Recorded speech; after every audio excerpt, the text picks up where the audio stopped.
Hello people, welcome back to law in detail. आज का topic तो बहुत ही इंटरेस्टिंग है। So we will study all the grounds stated under section 13।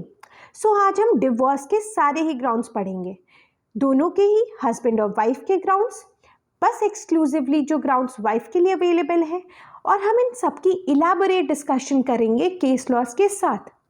तो आइए और बढ़ते हैं इस बहुत ही इंटरेस्टिंग टॉपिक पे।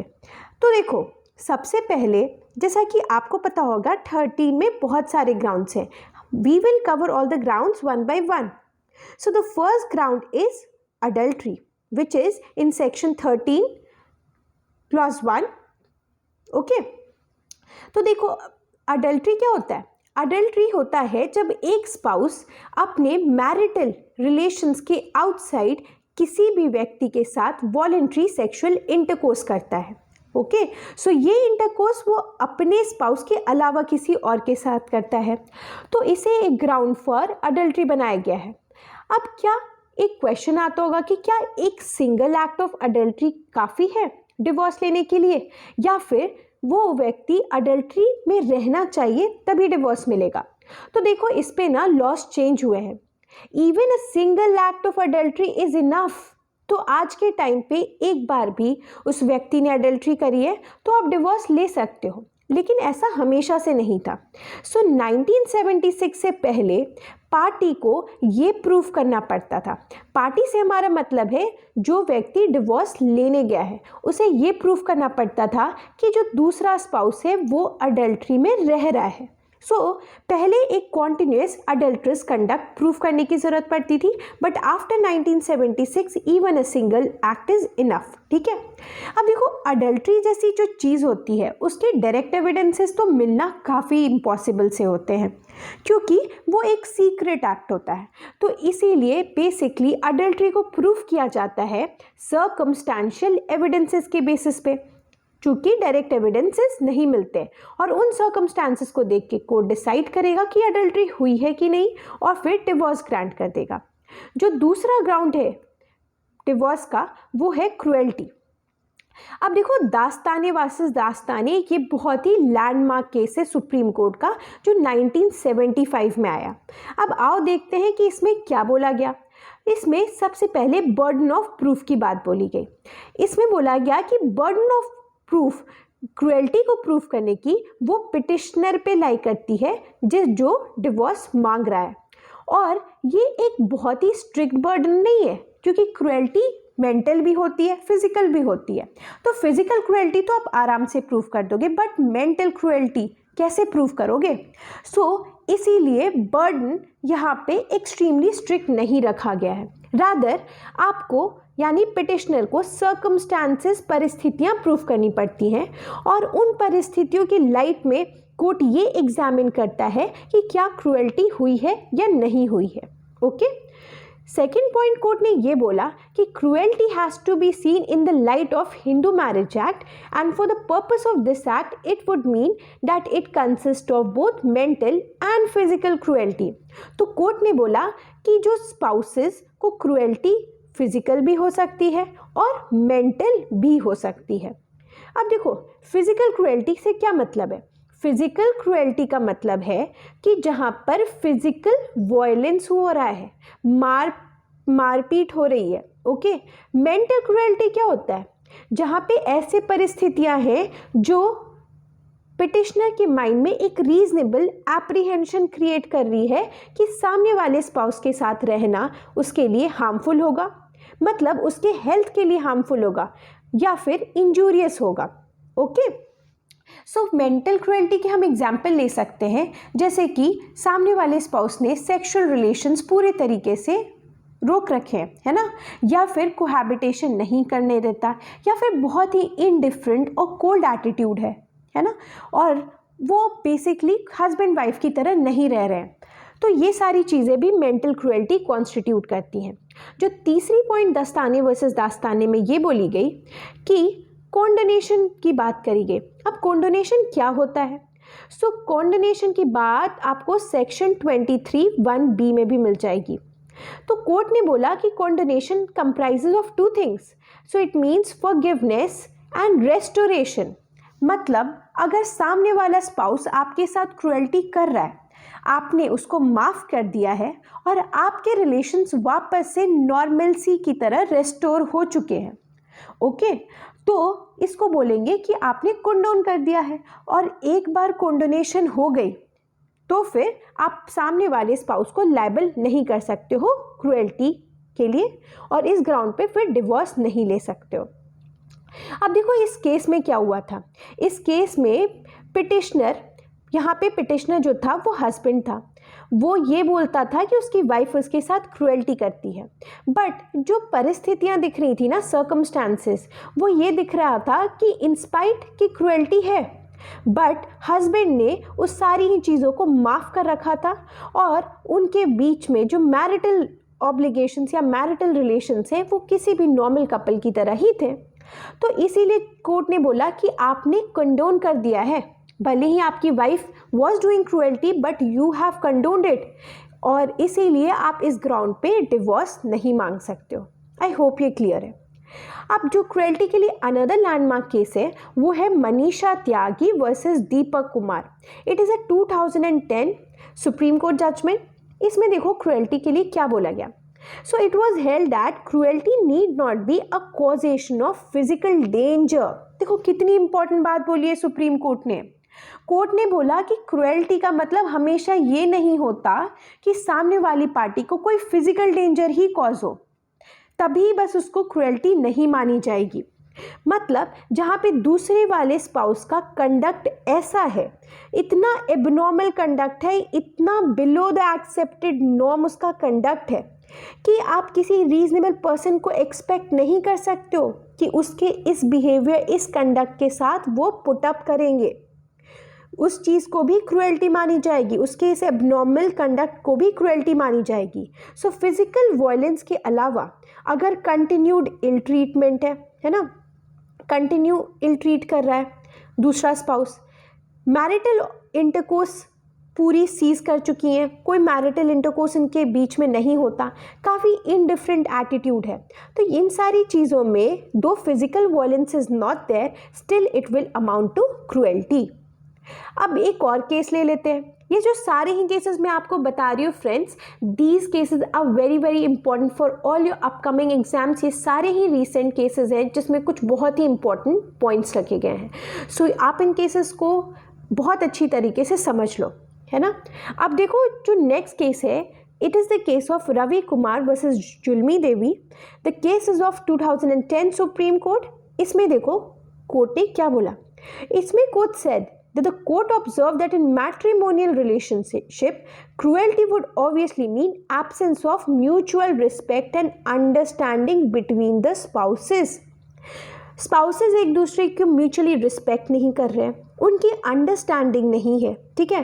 तो ऐसा होने के कारण कभी कभी रिलेशनशिप इतना कड़वा हो जाता है, इतना इम्बिटर हो जाता है कि एक टाइम उस चीज़ का आउटबर्स्ट होता है ना, बिहेवियरल आउटबर्स्ट आपको दिख जाएगा।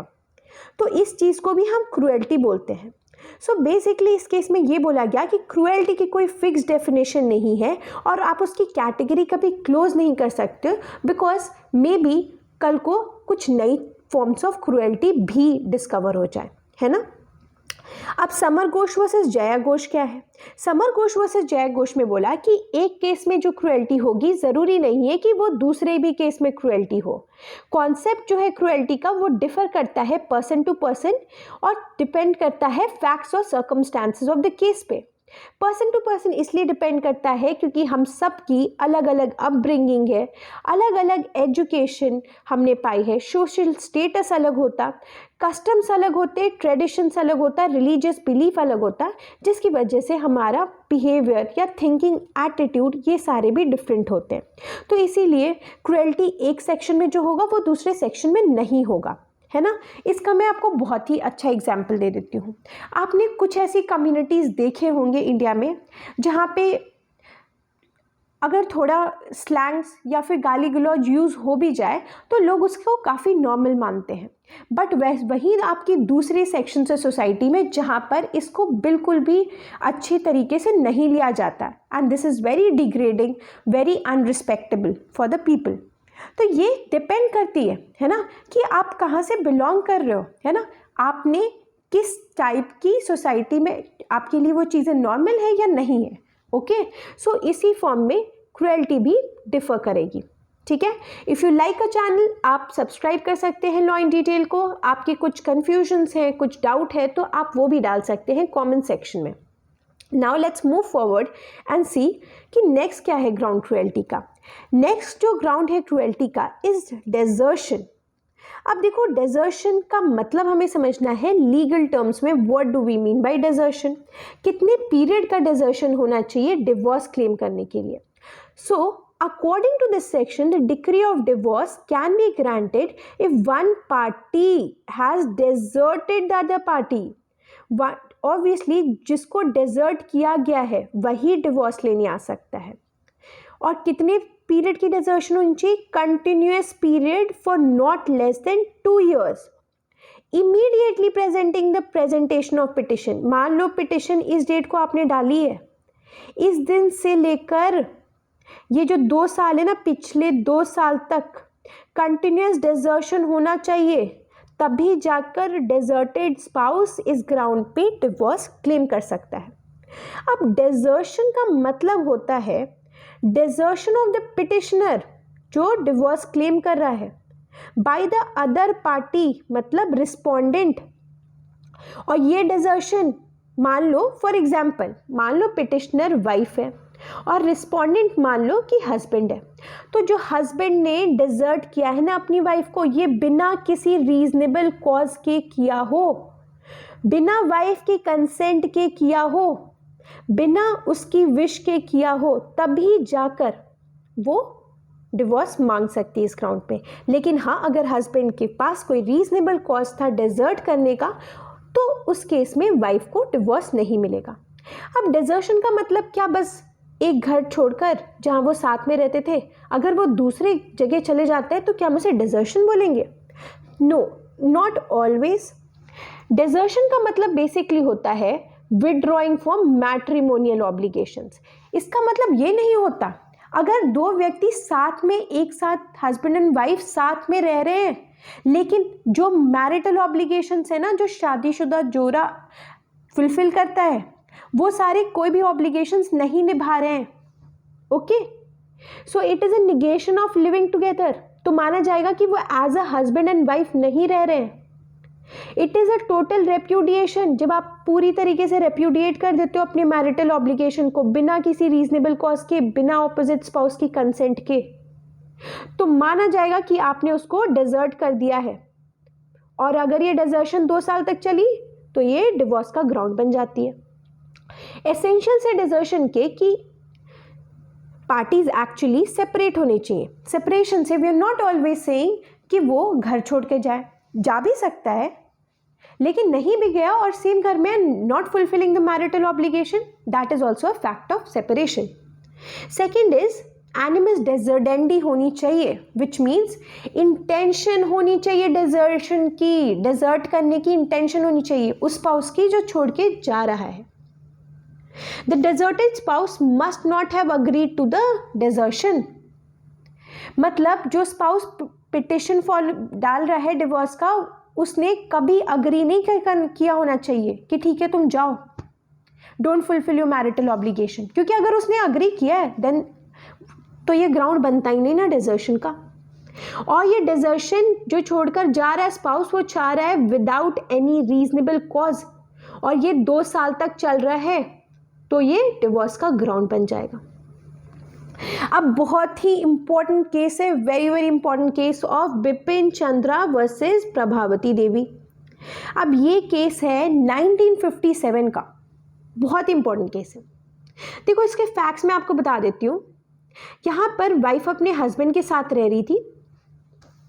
हस्बैंड कुछ महीनों के लिए इंग्लैंड चला जाता है, और जब वो नहीं होता है तो wife gets intimate with one of the old friends of husband, है ना। तो उसका अफेयर चलने लगता है उसके हस्बैंड के फ्रेंड्स के साथ। उनके कुछ लेटर्स एक्सचेंज होते हैं जो उसके फादर इन लॉ के हाथ लग जाते हैं। फादर इन लॉ अपने बेटे को मतलब उसके हस्बैंड को ये लेटर्स दे आते हैं। When her husband asked about these letters, तो वो कुछ नहीं बोलती और चुपचाप से अपना सामान लेकर अपने पेरेंट के घर चली जाती है। बाद में हस्बैंड लेटर देके वापस से अपने बच्चे को अपने पास बोलने के लिए भेजने के लिए लेटर देता है, लेकिन वो वाइफ भी आना चाहती थी। Wife wanted to come but he refuse to left his wife. वो लिख के दे देता, must not send Prabha. Okay, तो वो रिफ्यूज कर देता है वाइफ को वापस लेने से और फिर वो डिजर्शन के ग्राउंड पे केस डाल देता है डिवोर्स का। तो सुप्रीम कोर्ट ने देखो यहां पे क्या बोला, इसने बोला कि दो फैक्ट है डिजर्शन का, factum of desertion is present because the wife left you, but still हम आपको डिवोर्स नहीं देंगे। Why? Because there was no animus deserendi, क्योंकि वो वापस आना चाहती थी। She showed an intention to return और तुमने उसे रोका रिटर्न होने से। So there was no animus deserendi on her part during the duration of 2 years। इस पूरे 2 साल में वो वापस आना चाहती थी। You did not let her come, इसलिए आपको डिवोर्स नहीं मिलेगा on ground of wife's desertion. अब एक और केस देख लो, जगवती वर्सेस गजेंद्र कुमार का। इसमें Delhi high court observe that desertion is not withdrawal from a place. यही बात मैं आपको बार बार बोल रही हूँ, प्लेस से छोड़ के जा भी सकता है, लेकिन नहीं भी गया तो भी वो डिजर्शन होगी if he is not fulfilling the marital obligation, means he is withdrawing from marital obligation। मतलब वो परमिट नहीं कर रहा, अलाउ या फैसिलिटेट नहीं कर रहा है, कोहैबिटेशन नहीं होने दे रहे हैं दूसरे स्पाउस के साथ। सो it is not a single act. एक कॉन्टिन्यूस कोर्स ऑफ कंडक्ट से पता चलेगा कि डिजर्शन हो रही है नहीं हो रही है, फैक्ट्स और सर्कमस्टांसेस पे डिपेंड करेगी। अब देखो, डिजर्शन एक्चुअल भी होता है, कंस्ट्रक्टिव भी होता है, एक और वर्चुअल भी होता है। एक्चुअल का मतलब तो आप समझ गए होंगे कि जहां पर स्पाउस घर छोड़ के जा रहे हैं। कंस्ट्रक्टिव मीन्स जा नहीं रहे but they are withdrawn from their marital obligations basically, तो वहां पे भी है कंस्ट्रक्टिव। अब लक्ष्मण उत्तम चंद कृपलानी वर्सेस मीना अलियास मोटा में क्या आया था? इसमें बोला गया था कि डिजर्शन जरूरी नहीं कि हमेशा फिजिकल सेपरेशन हो, रादर वर्चुअल सेपरेशन भी हो सकता है। मतलब स्पाउस में be staying together but they are not fulfilling their marital obligation, they are not fulfilling their conjugal obligation. Example, एक स्पाउस दूसरे को निग्लेक्ट कर रहा है, तो ये भी कंस्ट्रक्टिव डिजर्शन हुआ, दो वो सेम घर में रह रहे हैं। अब वर्चुअल डिजर्शन क्या होता है? देखो, जरूरी नहीं है कि जो व्यक्ति घर छोड़ के जा रहा है हमेशा वही डिजर्टिंग स्पाउस हो, है ना। मानते हो नहीं मानते हो? कभी कभी हम मजबूर भी कर देते हैं ना दूसरों को, इतना मजबूर करते हैं कि वो दूर चला जाना चाहता है। तो आप ये नहीं बोल सकते आपकी हरकतें ऐसी है ना। So you are behaving, you are creating such a conditions which is forcing the other spouse to leave and go. उस केस में हम ये नहीं बोल सकते that the person who is living is actually deserting you. तो यहाँ पे अगर हस्बैंड ने वैसे सिचुएशन क्रिएट कर दी है तो वाइफ गिल्टी नहीं होगी डिजर्शन के लिए, बल्कि husband himself will be guilty of desertion. So this is the concept of virtual desertion. This has been discussed in ज्योतिष चंद्रा versus मीरा। आइए देखते हैं इस केस में क्या हुआ। इसमें बोला गया तो वाइफ एंड हस्बैंड लुक, यहाँ पे लुक नहीं होगा, here it will be lived. So what happened? Both the wife and husband lived together. You know what the husband did? दोनों साथ में रहते थे but husband never behaved like a husband. He had a very cold, indifferent attitude. He was very sexually abnormal and perverse. Club से बहुत late से आना है उसे, हार्डली थोड़ी भी वक्त वो अपनी वाइफ के साथ स्पेंड करता था और बाद में उसने अपनी वाइफ को इंग्लैंड भेज दिया 3 सालों के लिए। जब वाइफ वापस आई फिर भी there was no change in his attitude. So wife was obviously she was परेशान, so she started living separately. So when the father tried to solve the dispute, no, husband misbehaved with wife's father और उसके पूरे family members को उसने मारा पीटा। The court held it to be a case of constructive या virtual desertion, और यहाँ पर भले ही वाइफ घर छोड़ के जा रही है but it is the conduct of the husband which is forcing her to do so इसीलिए यहाँ पे husband will be guilty of the offence of desertion. ठीक है, नेक्स्ट ग्राउंड क्या है? Next ground is conversion. Conversion से आप क्या समझते हो? कन्वर्जन टू अनदर रिलीजन, मतलब चेंज ऑफ रिलीजन। तो क्या चेंज ऑफ रिलीजन से ऑटोमेटिकली शादी खत्म हो जाती है? मतलब वाइफ ने रिलीजन चेंज कर लिया तो हस्बैंड इज नाउ फ्री, या फिर हस्बैंड ने रिलीजन चेंज कर लिया तो वाइफ क्या फ्री है? शादी खत्म? बिल्कुल नहीं। Change of religion does not इप्सो facto dissolve the marriage, automatically dissolve नहीं करती है। It is only giving you a ground कि कन्वर्ट हो गया है दूसरा स्पाउस, तो आपके पास एक ग्राउंड है कि आओ सेक्शन 13 में आकर डिवोर्स के लिए फाइल कर लो। ऑटोमेटिकली नहीं डिसॉल्व होती है मैरिज। ये जो सरला मुग्दल का केस है ना, यूनियन ऑफ इंडिया का, वेरी इंपॉर्टेंट केस, इसमें भी यही बातें आई थी। इसमें जो हस्बैंड था ना, he was a Hindu husband, what he did, he converted to Islam और उसने शादी कर ली विद अ मुस्लिम वुमेन। तो यहां पर उसकी दूसरी शादी को बाइगैमस माना गया। वाई? इसीलिए क्योंकि अगर उसको दूसरी शादी करनी थी तो फिर उसको अपनी पहली वाइफ से डिवोर्स ले लेना चाहिए था। ही वॉज ऑलरेडी मैरिड और तब उसने दूसरी शादी कर ली। So he was held liable for bigamy, है ना, क्योंकि यहाँ पे वाइफ के पास, फर्स्ट वाइफ के पास ग्राउंड था कि वो ले ले, but it is upon the first wife ना कि उसको डिवोर्स लेना है या नहीं लेना है इस ग्राउंड पे। और चूंकि वहाँ पर उस पर्टिकुलर फैक्ट्स में वाइफ ने नहीं लिया डिवोर्स और हस्बैंड ने दूसरी शादी कर ली, so the husband will be guilty for bigamy. ये जो सरला मुग्दल का जो जजमेंट है ना, it has been reiterated in Lily Thomas versus Union of India, which is again a 2000 Supreme Court judgment. Okay. अब next round क्या है? Unsoundness of mind. So यहाँ पे कैसा unsoundness होना चाहिए? Unsoundness से आप समझ रहे हो, insanity की बात कर रहे हैं। कैसी insanity होनी चाहिए? कैसा unsoundness होना चाहिए? क्या वो ऐसा unsoundness होना चाहिए, मतलब अगर मान लो ठीक हो सकता है वो, तो क्या ये ग्राउंड बन जाएगा? नो। ऑलवेज रिमेंबर कि जो अनसाउंडनेस होना चाहिए वो होना चाहिए इनक्योरेबल नेचर का। So the spouse should be incurably of unsound mind, या फिर वो एक ऐसे मेंटल डिसऑर्डर से कंटिन्यूसली सफ़र कर रहा हो या कर रही हो कि पिटिशनर जो डिवोर्स मांगने आया उसको रीजनेबल एप्रीहेंशन हो रहा है that I can not be expected to live with the respondent, है ना, इस तरीके का उसका मेंटल डिसऑर्डर है। अब देखो, राम नारायण गुप्ता वर्सेस श्रीमती रमेश्वरी गुप्ता में सुप्रीम कोर्ट ने क्या बोला?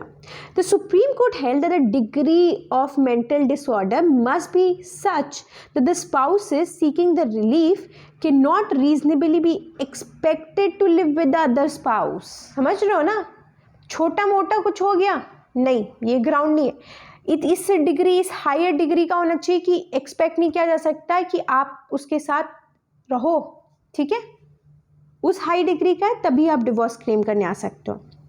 देखो, पहले एक लेप्रेसी भी ग्राउंड हुआ करता था डिवोर्स का, but this ground of leprosy has now been omitted by personal laws amendment act of 2019। Next round क्या है? Next round is venereal disease. So अगर दूसरा वाला स्पाउस सफ़र कर रहा है वेनरियल डिजीज, जो डिजीज एक कम्युनिकेबल फॉर्म में है, मतलब स्प्रेड हो सकती है, कम्युनिकेबल फॉर्म मतलब which can spread from one person to another person. Venereal disease का क्या मतलब है? Life threatening disease. ओके, अब चिकन पॉक्स हो गया दूसरे स्पाउस को, ये वेनरियल डिजीज नहीं है कि वो मुझे कम्युनिकेबल है वो तो मुझे भी हो जाएगा, give me divorce, this is not a ground. Okay, venereal disease means a life threatening disease जो कि कम्युनिकेबल हो। For example STDs, those which are sexually transmitted. Okay, अब है या नहीं है, वेनरियल डिजीज से सफर कर रहा है या नहीं कर रहा है, obviously medical evidence will be required, है ना, to prove this ground. Next ground for divorce is renunciation of the world. मतलब पिटिशनर ये ग्राउंड ले सकता है कि दूसरे स्पाउस ने रिनाउंस कर दिया है वर्ल्ड और रिलीजियस ऑर्डर में एंटर कर गए हैं। देखो, रेनंसिएशन से हम मान के चलते हैं ना कि उसने सब कुछ त्याग दिया है, so there is a civil death of that person. So जितनी भी प्रॉपर्टीज हैं, जितना भी सब कुछ है, सब कुछ माना जाता है कि उसने त्याग दिया है and he has entered into a religious order. So a person who renounces the world, इसका मतलब है वो अपनी सारी इंटरेस्ट ही इज एब्जॉरिंग, सारी इंटरेस्ट अपनी सोसाइटी में खत्म कर रहा है। नेक्स्ट ग्राउंड क्या है? Next ground is presumed death. Presumed death का जो प्रिजम्पशन है ना, वो आपको section 108 of Indian evidence act में भी मिल जाएगा। सो बेसिकली यहाँ पे आप डिवोर्स ले सकते हो on the ground that the other party, मतलब जो दूसरा स्पाउस है, उससे अलाइव नहीं सुना गया है कि वो अलाइव है for 7 years by those persons who would have naturally heard of him, है ना। तो उसे 7 साल तक अलाइव नहीं सुना गया है, तो 108 इंडियन एविडेंस एक्ट का प्रिजम्पशन रेज करता है कि वो मर चुका होगा। देखो, फैक्चुअली मरा है या नहीं मरा है, it is not clearing this thing out. इसमें बस हम एक प्रिजम्पशन ले रहे हैं that since that person has not been heard of for 7 years, then we are considering that he is dead on and on that ground divorce मिल जा रहेगा दूसरे स्पाउस को। अब देखो नेक्स्ट ग्राउंड क्या है? Non resumption of cohabitation. ये सब 13(1)(a) क्लॉज 1 की ग्राउंड से। ओके, तो अगर मान लो डिक्री आ गई थी जुडिशियल सेपरेशन की, सेक्शन 11 के अंदर कोर्ट ने पास कर दी थी। Judicial separation is basically a decree जहां पर पार्टीज की जो मैरिटल ऑब्लिगेशन से सस्पेंड की जाती हैं and they are directed basically to stay away from each other, लेकिन वो चाहें तो वो वापस से रिज्यूम कर सकते हैं। उस केस में उनकी डिक्री को कैंसिल आउट कर दिया जाएगा, है ना। तो यहाँ पर डिक्री आने के बाद भी 1 साल हो गए हैं and there has been no resumption of cohabitation. Cohabitation का मतलब है कि वो अब साथ में ड्वेल नहीं कर रहे हैं, अभी भी हस्बैंड और वाइफ की तरफ मैरिटल ऑब्लिगेशन नहीं फुलफिल कर रहे हैं, in spite that decree has been, decree of judicial separation is passed. 1 साल हो गया फिर भी नहीं हो रहा, then parties are given a ground to come and get divorce. Either of the parties can come. Okay, अब देखो next ground is non resumption of decree of restitution, RCR। सुना होगा ना सेक्शन 9 में। RCR is basically a right. देखो, शादी होती है मैरिटल ऑब्लिगेशंस फुलफिल करने के लिए, एक दूसरे को होता है ना सोसाइटी और कंफर्ट प्रोवाइड करने के लिए। सो जहाँ एक स्पाउस दूसरे स्पाउस को छोड़ के चला जाता है विदाउट एनी जस्ट कॉज, वहाँ पर जिस स्पाउस को छोड़ा गया है he can go and he can take a decree of restitution in his favour, और उस डिक्री से डायरेक्ट किया जाता है डिजर्टिंग स्पाउस को to return to the spouse, है ना। तो जहाँ पर ऐसी डिक्री आ गई है और 1 साल हो गए फिर भी the parties have not return back, उनकी जो मैरिटल रिलेशनशिप वो रिस्टोर नहीं हुई है, तो यहाँ पर भी 13(1)(a) क्लॉज 2 के अंदर डिवोर्स ले सकते हैं पार्टीज। ओके, अब वाइफ के लिए कुछ एडिशनल ग्राउंड्स हैं जो स्पेशली 13 क्लॉज 2 में आते हैं। आइए उन ग्राउंड्स को हम 1 by 1 चेकआउट करते हैं। पहला ग्राउंड है बाइगैमी। बाइगैमी से मतलब क्या है? एक से ज्यादा शादियां, है ना। Because Hindu marriage act, Hindus basically follow the concept of monogamy, that is 1 marriage। तो अगर आप अपनी शादी चल रही है फिर भी आप एक से ज़्यादा शादियाँ कर रहे हो, it is not allowed, bigamous हो जाएंगी वो। लेकिन मान लो in case of a marriage solemnize before the commencement of the act, ये एक्ट आया 1956 में, तो अगर 1955 1956 से पहले, 1955 जो हिंदू कोड बिल है 1955-56 में आए, तो उससे पहले क्या होता था ना, polygamy was allowed in Hindus, means more than one marriage.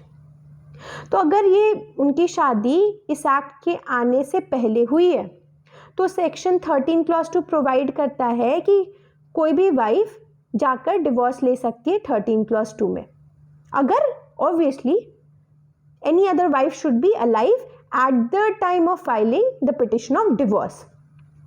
Okay, लेकिन उनको क्लियर प्रूफ करना पड़ेगा कि हमारी शादी हुई है। mere रहना as a husband and wife is not sufficient, a clear proof of marriage is required। तो obviously this proof किसको करना पड़ेगा, burden of proof किस पे, वाइफ पे, जो डिवोर्स ले रही है बाइगामी के ग्राउंड पे। Next round exclusively for wife is rape, sodomy and bestiality. So यहाँ पे वाइफ पिटिशन डाल सकती हैं कि जब से उसकी शादी हुई है उसके बाद हस्बैंड को लायबल किया गया है किसी केस में रेप के लिए, सॉडमी के लिए और बेस्टियलिटी के लिए। रेप तो आप समझते होंगे, रेप हमेशा एक मैन ही करता है विद अनदर वुमेन। बेसिक चीज़ क्या है, विदाउट हर कंसेंट करता है, तभी तो रेप होता है। अगर कंसेंट हो गया then it will not amount to rape. What is sodomy? Sodomy is basically anal intercourse by a man, ये किसी के साथ भी कर सकता है, with his wife, with another man और with another women. And bestiality is basically sexual intercourse with an animal. तो अगर हस्बैंड रेप के लिए, सॉडमी के लिए या बेस्टियलिटी के लिए गिल्टी है तो ये भी ग्राउंड बन जाता है वाइफ को डिवोर्स के लिए। The next ground is non resumption of cohabitation after decree of maintenance. अब मेंटेनेंस की डिक्री कहाँ पास हो सकती है वाइफ को? In section 18 of Hindu adoption and maintenance act, 125 जो कि एक सेक्युलर प्रोविजन है वहाँ पे हो सकती है। तो अगर इन सेक्शंस में डिक्री ऑफ मेंटेनेंस पास हुई है and after passing the decree cohabitation has not resumed और 1 साल बीत गए हैं या 1 साल से ज़्यादा हो चुके हैं, तो ये भी ग्राउंड बन जाता है डिवोर्स का। The last ground is option for puberty. Okay, 13 two clause 4 में option of puberty basically wife को दिया जाता है अगर वाइफ की चाइल्ड मैरिज हुई थी। बेसिकली अगर वाइफ की शादी 15 साल से पहले की हुई है तो 15 साल से लेकर, जब वो 15 साल की हो जाएंगी तो 15 साल से लेकर 18 ईयर्स तक का उनके पास टाइम होता है कि वो आए और अपनी जो उनकी चाइल्ड मैरिज हो गई थी उसे डिवोर्स, मतलब डिवोर्स फाइल कर ले बेसिकली उस पर। बट उनको 18 साल से पहले करना पड़ेगा, है ना, but before attaining the age of 18 years. अब देखो ऐसा भी तो हो सकता है कि 15 साल से पहले, मतलब जो उसका हस्बैंड था उसके साथ उसके सेक्सुअल रिलेशंस हो गए, तो कोहैबिटेशन कॉन्ज्यूमेशन हुआ है या नहीं हुआ है फर्क नहीं पड़ता है। Irrespective of that she can come and with in 15 to 18 years she can exercise her option of puberty and get the divorce. Okay, so with this we come to the end of our video. If you like the video please subscribe to our channel, और कुछ आपको doubt है आप हमारे comment section में लिखें। Thank you everyone.